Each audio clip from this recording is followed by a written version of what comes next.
Hey everybody, this is Max with Strictly Bicycles Cyclecast, and today I'm speaking to Uli Fluhme from Gran Fondo, New York. Uli, how are you feeling today? Good, thanks Max, good to be back. Great to hear from you. So I understand that the Gran Fondo New York brand is expanding even further, and you now have a new race scheduled for February 15th, 2015 in Puerto Rico? That's correct. Very exciting. So how did this concept come about? GFNY World, how we call the whole series, the idea behind that is it's two things. One, we want to bring the Gran Fondo New York experience to other countries, to people who don't have the chance to come to New York, because for whatever reason they can't travel to New York, but so we give them the chance to experience it a little closer to home. And the other reason is that every year after Campagnolo Gran Fondo New York, we have people asking us, what's next? What should I do now? I can't wait another year to do another Gran Fondo. And there are other events, but we've never felt really comfortable to pick certain events and recommend them to our riders.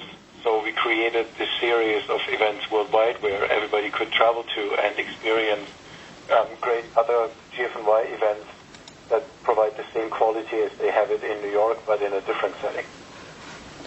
That's amazing. Let me ask you this. You're teaming up with La Vuelta Puerto Rico, the people from Mujer Brava, and Tour de Vida. How is Gran Fondo Puerto Rico going to be different from those events? GFNY Puerto Rico is going to be different from those events, and that is it's going to be a competitive event. It's going to be timed, just as every GFNY event will be, and they will provide the cyclists the right of way, and everybody can do their best on the course that they're going to pick on, either the Gran Fondo course or the Medio Fondo course. That's great. And then how are the courses different from the Gran Fondo? How is the Gran Fondo going to be different from those other races in terms of the course? La Vuelta, who's going around the island, is mostly flat by that. This one is going to be a real Gran Fondo, which means it has a lot of climbing. It's going into a national park, and will probably, if I'm correct, have 8,000 feet or even 9,000 on the Gran Fondo course. That's amazing. And can people expect to see ocean views, maybe some rainforest? What else will they see? Perfect, all of that, and friendly locals who are spectating at the side of the road and cheering people on, and it's going to be. Think of a Gran Fondo New York and throw that into a tropical paradise, and that's what it's going to be. It sounds like a great time, and this is interesting, given the fact that we've had such a tough winter in the New York, New Jersey area. Do you anticipate that you'll get a great participation due to the trend of weather that we've had lately? It's in the middle of February, and even if you have a reasonably good winter in the area, everybody at that point is sick of riding in rain, snow, or not being riding at all. So I think it's a fantastic getaway to break out of that, maybe even make a training camp for 1 week out of it with the Gran Fondo at the end, and just come back to New York and endure the last 3-4 weeks, and from there on are usually making the winter and be ready for Gran Fondo New York, even make this as like a stepstone to an even better race in May. That's great. Now explain how, in terms of accommodations, are you going to be networking with some of the local hotels? William Medina, who's putting on GFNY Puerto Rico and who has all this experience from La Vuelta and is the local on the island, he will so well take care of that and provide all accommodation options that you can imagine, from budget to comfort to luxury. The island has everything. There's something for everything, and all this is currently going to be set into place. So be ready for people to book it. I think he said by May he's ready to open registration and give more information on that. Given that we're almost a year away from the event right now, I think it's going to be fantastic. That sounds great. And it almost sounds like something you would want the entire family to attend, maybe arrive 7 days before the race so that you have time to not only get to know the course, have some quality time with your spouse and your kids. Do you see that type of following or attendance at the Gran Fondo Puerto Rico? Yeah, for sure. I mean, with all our GFNY events that we do, we try to have a look at that. So, for example, GFNY Cozumel, Mexico, which is in November, it's the same. It's also in the tropics and a very family-friendly place, something where you go to towards the end of the season to have a good time with your family. And you can also do a GFNY there, or the one in Italy, the first of the GFNY events in September. It's close to Rome, just an hour away. It really provides the Italy experience for the whole family.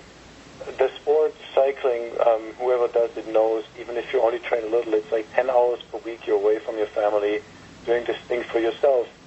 No, I always believe that the family benefits from a cyclist doing his thing because it keeps you healthy, it keeps your mind fresh. You're a better person around everyone else, everybody wins. But then again, if you can share the experience of doing a GFNY event somewhere and can bring your family along, that's immediately just twice as good as it could be without it. That's incredible. And in terms of the Gran Fondo itself, will it only be a 100-mile course? Will there be a 63-mile option as well? There will be two options. There will be a Gran Fondo and a Media Fondo, and this is going to be at all the GFNY events. We're trying to have that. That's great. In terms of the feedback that you've been getting from people regarding Gran Fondo Puerto Rico, what has it been like? What kind of feedback have you heard so far?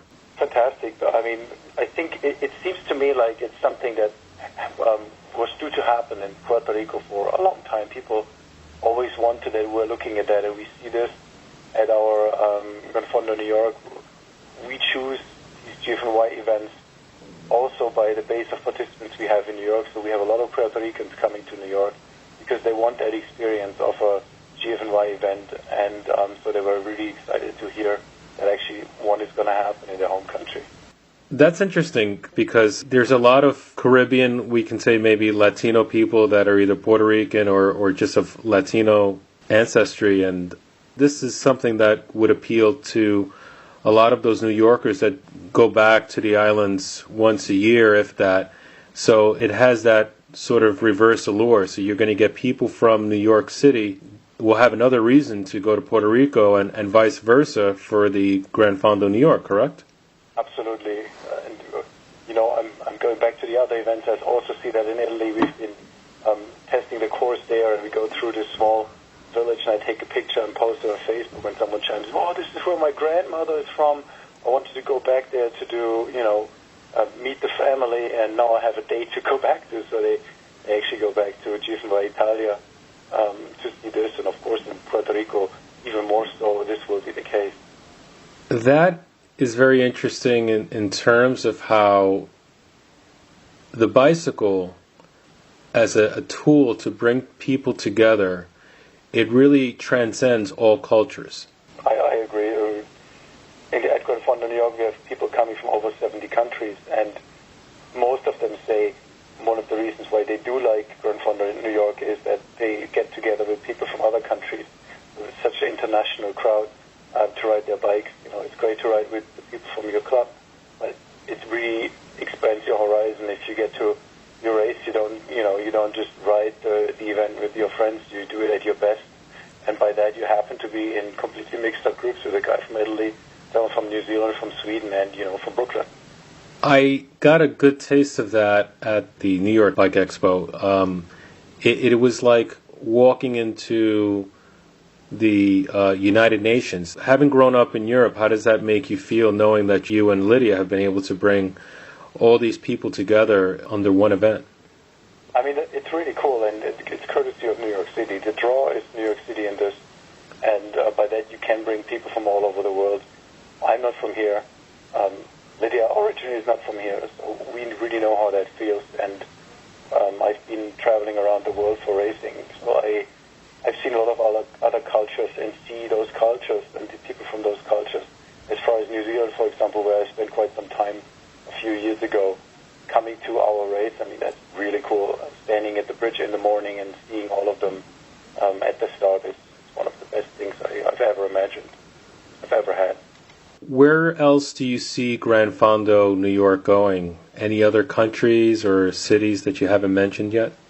We definitely are open to almost anything. We try to focus on those countries that have, some sort of cycling tradition and people coming to Gran Fondo New York, because there we see that there is, a big draw to get to these events.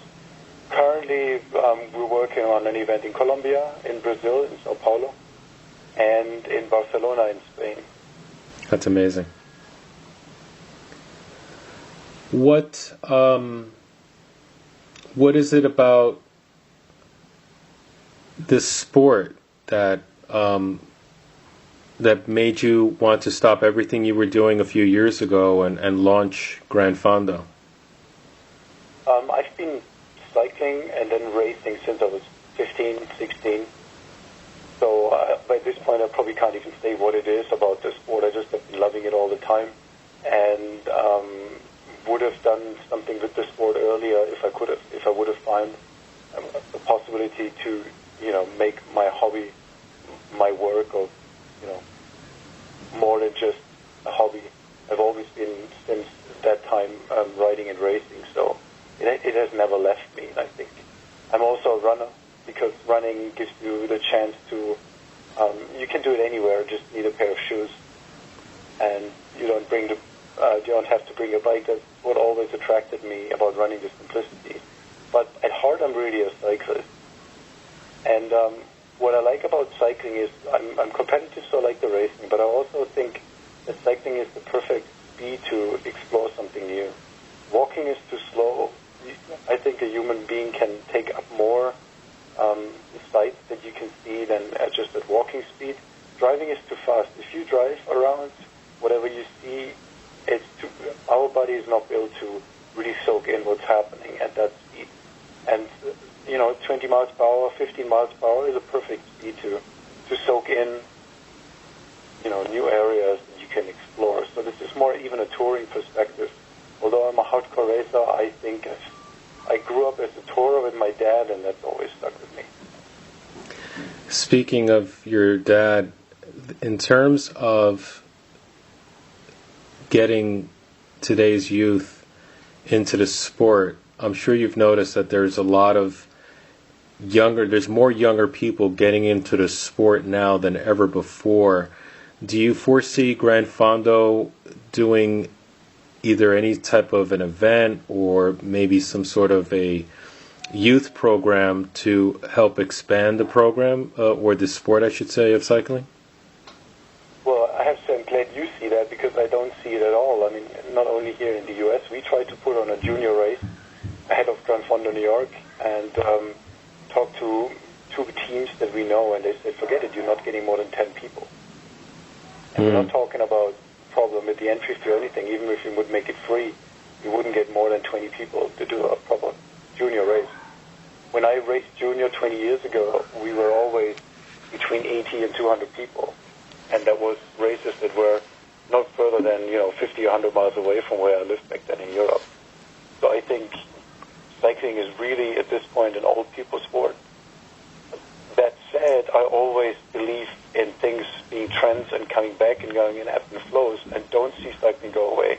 I think it will come back. Someone told me recently that for kids, triathlon is huge. Kids triathlon and events are apparently, since last year, also going a bit on a downfall slide after it's been a very popular sport.